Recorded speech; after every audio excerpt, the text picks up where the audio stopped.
Oke, nomor satu. Proses Downs adalah proses elektrokimia komersial untuk memperoleh logam magnesium yang ditemukan tahun 1922 dan dipatenkan pada tahun 1924 oleh ahli kimia yang namanya Downs juga ya.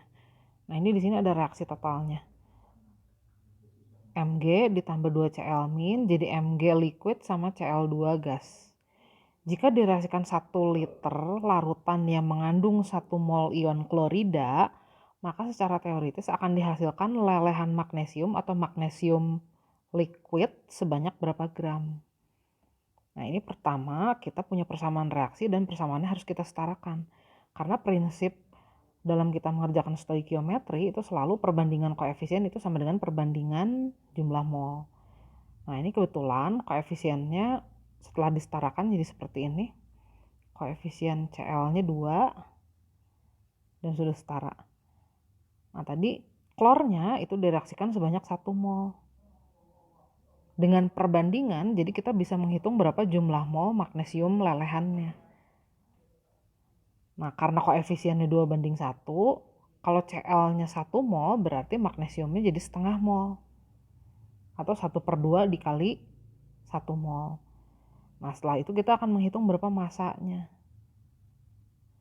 Nah, ingat mol itu adalah perbandingan massa dengan AR. Jadi massa itu adalah mol dikali AR. AR Mg-nya diketahui di soal 24. Jadi massa Mg yang terbentuknya adalah 12 gram. Nah, itu nomor 1. Nomor 2. Pada reaksi fermentasi, glukosa yang terkandung pada gandum bereaksi dengan bantuan bakteri lalu menghasilkan alkohol. Di sini yang disebut alkoholnya adalah C2H5OH-nya ya. Atau namanya adalah etanol. MR-nya diketahui 46. Persamaannya ada di sini. Nah, jika direaksikan 576 gram gandum pada sebuah brewery, ini tempat untuk bikin bir biasanya, maka dihasilkan 1 liter alkohol dengan kadar 9,2%. Nah, kita ditanya kandungan glukosanya berapa sih dalam gandumnya. Jadi anggap aja gini nih, kita punya gandum dulu nih, 576 gram. Nah, gandum ini mengandung glukosa. Glukosa berarti bagian kecil dari si gandumnya. Kita tugasnya mencari massa glukosanya ini berapa. Nah, dapatnya dari mana? Dari reaksi ini. Kalau kita bisa menghitung berapa mol alkoholnya, C2H5OH-nya, kita nanti jadi bisa ngitung berapa mol glukosanya. Setelah itu kita akan menghitung berapa massa glukosanya dan kita jadi tahu nanti glukosanya berapa persen dari total gandum yang direaksikan. Nah, jadi kita mulai dulu dengan persamaannya, Ini persamaan reaksinya disetarakan dulu. Nah, data yang kita tahu adalah ikuti tanda yang warna kuning ya. Volume alkoholnya 1 liter, alkoholnya 9,2%.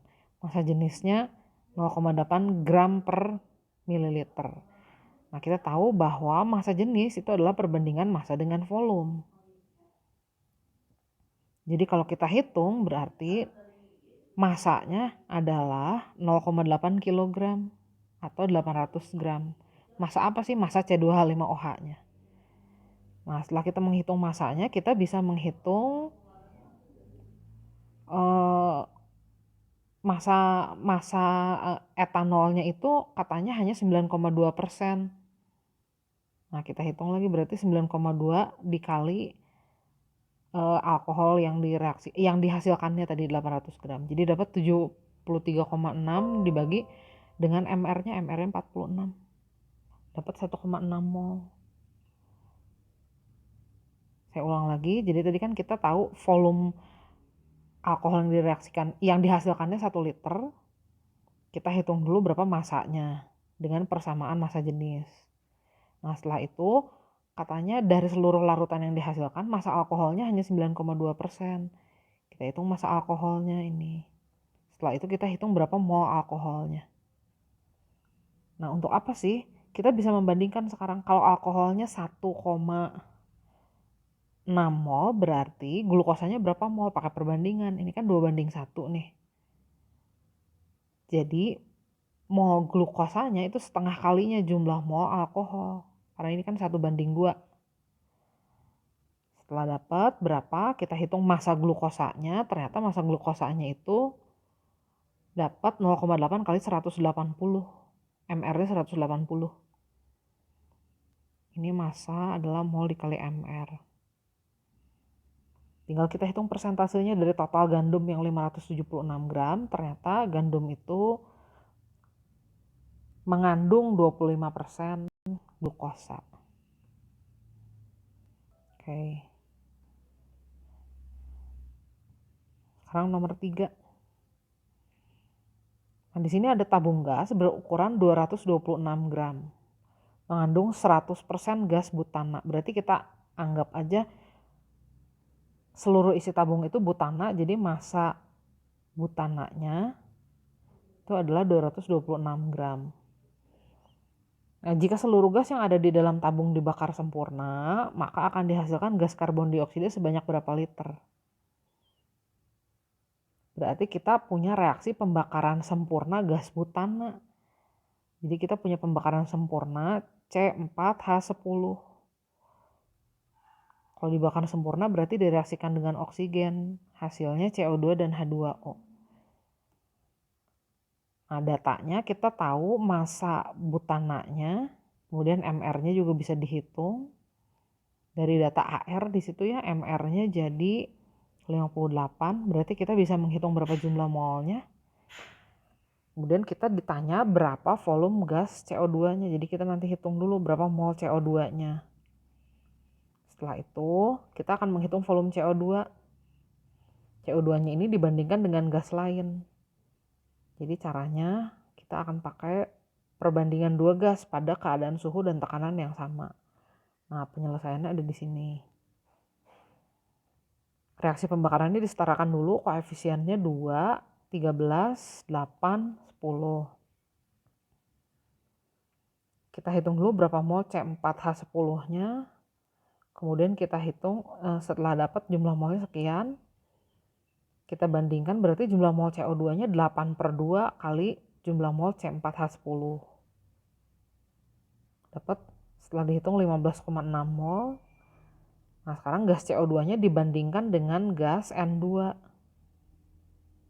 Dua gas dibandingkan pada suhu dan tekanan yang sama. Gas CO2-nya 15,6 mol, volumenya nggak tahu. Pembandingnya N2-nya itu 28 gram. MR-nya juga kebetulan 28. Jadi jumlah molnya 1 mol, 28/28. Nah, volumenya kebetulan tadi diketahui 1 liter. Jadi kita dapat volume CO2-nya juga 15,6 liter. Nomor 4. Unsur nitrogen itu diketahui terkandung dalam mineral nitrokalsit. Mineral ini katanya warnanya putih atau abu-abu transparan dan ini merupakan senyawa hidrat. Jadi senyawa yang mengikat molekul air dengan ikatan kovalen koordinasi. Untuk menghitung jumlah molekul air yang terikat pada tiap molekul hidratnya dilakukan reaksi pelarutan. Nah, ini reaksi pelarutannya. Kalau ada suatu garam hidrat dilarutkan, nanti akan terlepas nih si hidratnya atau molekul airnya terlepas. Menyisakan senyawa anhidratnya atau yang sudah tidak mengikat air lagi. Nah, setelah 47,2 gram padatan mineral larut, jadi ini yang hidratnya dilarutkan, itu dipanaskan. Otomatis kalau dipanaskan airnya menguap, jadi H2O-nya menguap. Massa yang tersisa adalah 32,6 gram, berarti itu adalah massa senyawa anhidratnya, CaNO3 2 kalinya. Nah, berdasarkan data yang ada di situ, nama sistematis senyawanya apa? Jadi sebenarnya kita cuma ditanya berapa jumlah molekul airnya sebenarnya. Nah, di sini kan nanti dari jumlah molekul airnya kita jadi tahu namanya. Pertama, kita menggunakan hukum kekekalan massa di sini. Kalau total massa mineralnya 47,2 gram, terus dilarutkan dalam air, diuapkan, ternyata massanya sisa 32,6 gram, berarti massa airnya 14,6 gram. Massa reaktan itu harus sama dengan massa produk.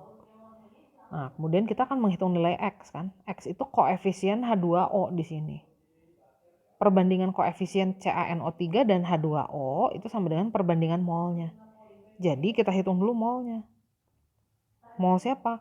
mol CaNO3 2 kali dan mol air di situ. Mol itu massa dibagi mR. Masanya masing-masing udah tahu, mR-nya dihitung tentu. Tadi ada data AR. Nah, setelah dapat ternyata masanya itu 0,2 dan 0,8. Tinggal kita hitung nih. Perbandingan koefisien CaNO3 dan H2O itu sama dengan perbandingan molnya. Setelah dihitung ternyata nilai X-nya 4. Jadi senyawa ini namanya adalah kalsium nitrat tetrahidrat.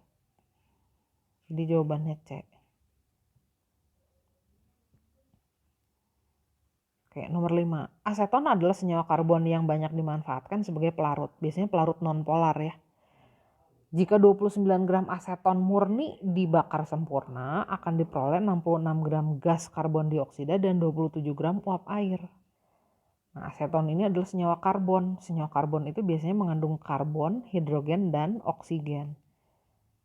Kalau sebanyak 29 gram dibakar sempurna, nanti dia akan menghasilkan CO2 sebanyak 66 gram dan uap air H2O sebanyak 27 gram. Nah, prinsipnya kan kita mau mencari rumus empiris. Rumus empiris itu perbandingan X, Y, dan Z pada aseton. Perbandingan jumlah atom itu sama dengan perbandingan jumlah mol kan, ingat persamaan Avogadro. Jadi kita akan menghitung perbandingan jumlah mol C, H, dan O. Nah, jumlah mol itu adalah massa dibagi dengan AR kan. ARC-nya tahu, ARH-nya tahu, ARO-nya tahu, tinggal massanya. Nah, di sini kita tahu massa C tambah H tambah O itu 29 gram totalnya. Massa C-nya berapa? Massa H-nya berapa? Massa O-nya berapa? Kita hitung. Massa C di sini sama dengan massa C di sini kan. Nah, kita hitung dulu massa CO2. Caranya 1 dikali ARC dibagi MrCO2 dikali massa CO2-nya. Kemudian massa H di senyawa aseton itu sama dengan massa H dalam air.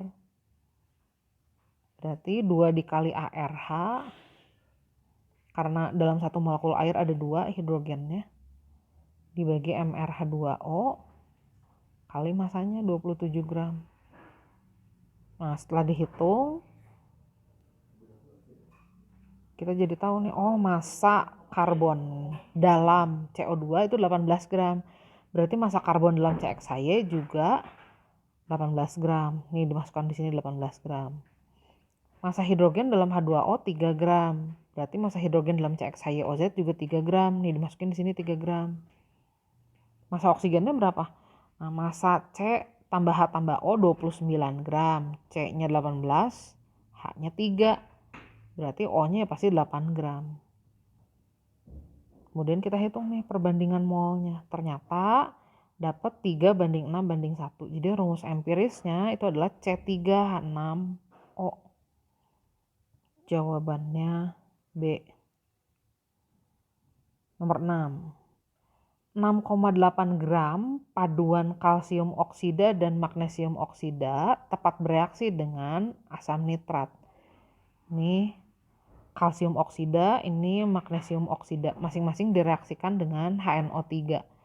Persamaannya kan harus setara dulu. Jadi begitu. Itu udah setara. Nah, kita ditanya kandungan kalsium oksida. Jadi kita kan perlu tahu berapa massa CaO-nya. Nanti kita bagi dengan massa total kali 100%. Nah, massa CaO-nya berapa? Kita nggak tahu. Jadi kita misalkan aja, oh massa CaO-nya kita misalkan aja X gram. Nih saya misalkan X gram. Kalau gitu massa MgO-nya berapa? Ya 6,8 dikurangi X. Jadi massanya masing-masing X dan 6,8 min X gram. Nah, kemudian saya hitung jumlah molnya karena perbandingan mol kan sama dengan perbandingan koefisien. Jumlah mol itu adalah massa dibagi MR. Jadi makanya mol CaO itu adalah X, tadi kita misalkan massanya X, dibagi MR-nya CaO 56. Jumlah mol MgO berarti 6,8 min X dibagi 40 MR-nya MgO. Nah, kemudian kita menghitung berapa jumlah mol HNO3 masing-masing dari percobaannya. Kenapa HNO3 yang dihitung? Karena kita tahu total HNO3 yang diperlukan. Nah, balik lagi ke yang tadi ya, kita hitung dulu mol HNO3-nya, berarti jumlah mol HNO3 kan 2 kali lipat jumlah mol CaO ya. Di sini juga jumlah mol HNO3 2 kali lipat jumlah mol MgO. Jadi ini cuma tinggal dikali 2 aja. X per 56 kali 2. Ini serombongan dikali 2 juga jadi begini. Nah, HNO3 yang dibutuhkan ternyata itu adalah 0,5 molar 600 ml. Jadi dengan persamaan molaritas kita hitung, oh ternyata HNO3-nya itu 300 milimol atau 0,3 mol. Nah sekarang tinggal kita jumlahkan 2X per 56 ditambah 2 kali 6,8 min X per 40 itu sama dengan 0,3 mol. Nah ini dihitung, saya menyamakan penyebut di sini. Setelah dihitung kita dapat X-nya adalah 2,8 gram. Berarti X itu adalah massa CaO. Persentase CaO-nya jadi bisa dihitung.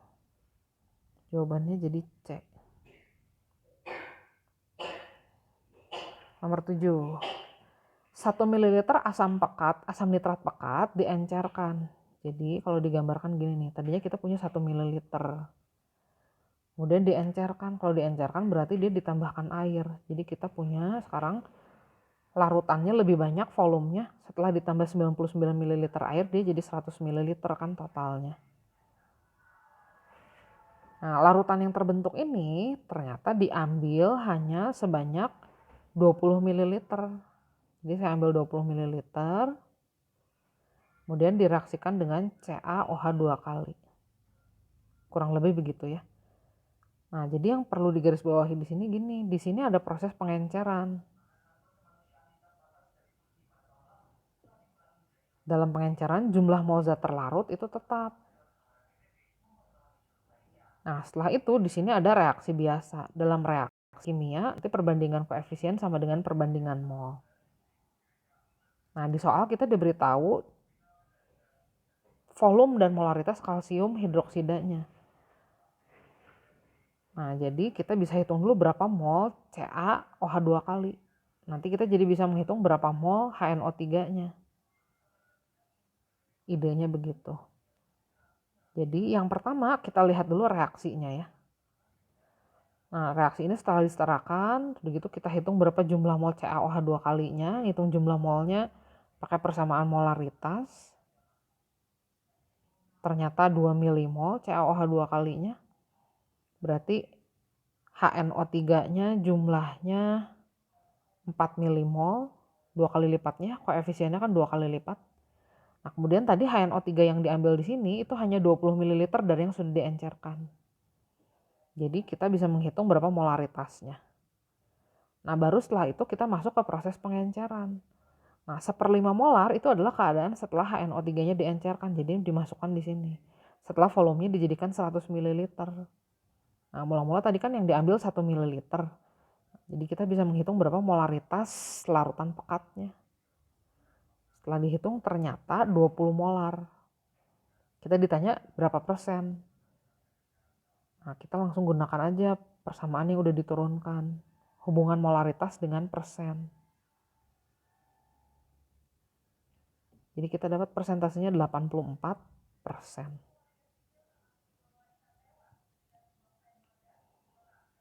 Nomor 8. Ini ada reaksi antara PbNO3 2 kali dan Ki menghasilkan endapan PbI2 dan KNO3. Ingat gak sih ini yang kemarin ada animasinya? Yang Ki-nya tidak berwarna, PbNO3-nya tidak berwarna, nanti PbI2-nya warnanya endapan kuning. Nah ini ada beberapa variasi volume timbal 2 nitrat dan kalium iodidanya. Konsentrasinya semua sama 0,2 molar. Kita ditanya mana yang menghasilkan endapan paling sedikit. Jadi kita cek aja mana yang menghasilkan PbI2 dalam jumlah mol paling kecil. Nah persamaannya kalau udah setara seperti itu, ini ada koefisiennya. Kita tinggal hitung aja mana yang menghasilkan PbI2 paling sedikit. Nah di sini kan kita harus memasukkan data molnya. Molnya dihitungnya gimana caranya? Pakai rumus molaritas. Molar dan volumenya udah tahu, jadi molnya adalah molar kali volume. Nah, di sini perbandingan koefisien Pb NO3 2 kali dan KI 1:2, sedangkan jumlah molnya yang tersedia 1:1. Dari sini nih, molar kali volumenya masing-masing 200 kali 0,2 dan 200 kali 0,2. Nggak sebanding kan, nggak sama perbandingannya. Jadi pasti ada yang sisa. Nah, ternyata yang habis itu KI-nya nih di sini. Yang sisanya PbNO3. PbI2-nya 20 milimol. Nah, cara yang sama dilakukan dengan variasi pilihan jawaban B, C, D, sama E. Yang beda paling di jumlah mol reaktannya aja. Tetap dicari mana reaksi pembatasnya. Nanti kita bandingkan mana PbI2 yang paling sedikit. Ternyata setelah dihitung-hitung, yang paling sedikit itu jumlah PbI2 pada variasi yang C. Gitu. Nomor 9. 1 liter sampel udara pada suhu 27 derajat Celcius dan tekanan 1 atmosfer dimasukkan ke dalam tabung. Tabungnya berisi barium hidroksida lalu ditutup rapat. Jadi anggap aja ini ada udara. Udaranya dimasukkan ke tabung. Di dalam tabungnya ada BaOH 2 kali. Nah, di dalam udara itu ternyata ada CO2. CO2 itu berarti bagian dari udara. Nanti hanya CO2 yang bereaksi dengan barium hidroksida yang ada di dalam tabung. Terjadi reaksi ini. Setelah reaksi selesai, air yang terbentuk dipisahkan, udah gitu masa endapan, di sini ada endapan barium karbonat. Endapannya ditimbang. Nah, ternyata endapannya itu jumlahnya 19,7 mg. Kita ditanya berapa kadar karbon dioksida. Jadi idenya adalah kita tahu dulu berapa mol BaCO3 supaya kita tahu berapa mol CO2. Kan perbandingan koefisien sama dengan perbandingan mol. Nanti udah dapat berapa jumlah mol CO2-nya, kita akan menghitung berapa volume CO2-nya. Gimana caranya? Yang hitungnya dengan cara ini, persamaan gas ideal. Setelah itu kita bandingkan dengan volume total udara untuk mencari berapa persen CO2 di udara. Idenya begitu. Nah, jadi kita mulai dengan menghitung berapa jumlah mol endapannya atau barium karbonatnya. Nah, barium karbonatnya 19,7 mg, MR-nya 197, kita hitung dengan persamaan ini. Ternyata 0,1 milimol. Kenapa sih? Karena masanya miligram ya. Setelah itu kita hitung berapa mol CO2-nya. Karena koefisiennya sebanding berarti sama, CO2-nya juga 0,1 mol.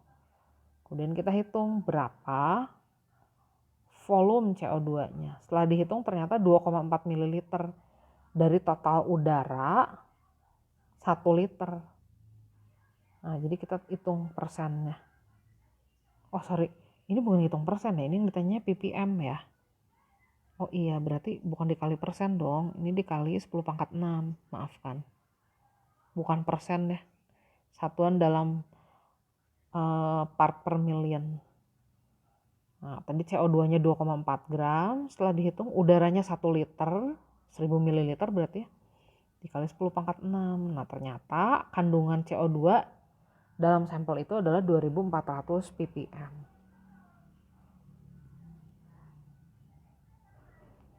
Nomor 10. Asam asetat direaksikan dengan kalsium hidroksida. Ini persamaannya yang pertama.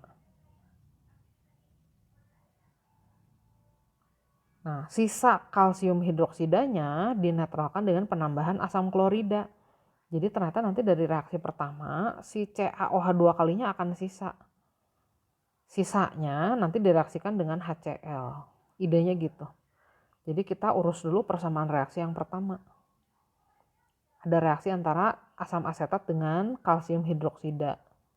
Koefisiennya disetarakan, jumlah molnya dihitung dengan cara ini. Ternyata jumlah mol mula-mulanya masing-masing 5 dan 10 milimol, sementara perbandingan koefisiennya 2:1. Jumlah yang tersedianya 1:2, jadi pasti ada sisa ya. Nah, setelah dihitung ternyata yang sisanya adalah CaOH 2 kali. Nah, CaOH 2 kali yang 7,5 milimol ini dinetralkan dengan HCl. Jadi langsung aja kita masukkan di sini 7,5 milimol. Berapa mol HCl-nya? Koefisiennya 1:2, jadi jumlah mol HCl-nya 2 kali lipat, 15 milimol. Kemudian kita hitung berapa volumenya. Ternyata volume HCl yang diperlukan 75 ml.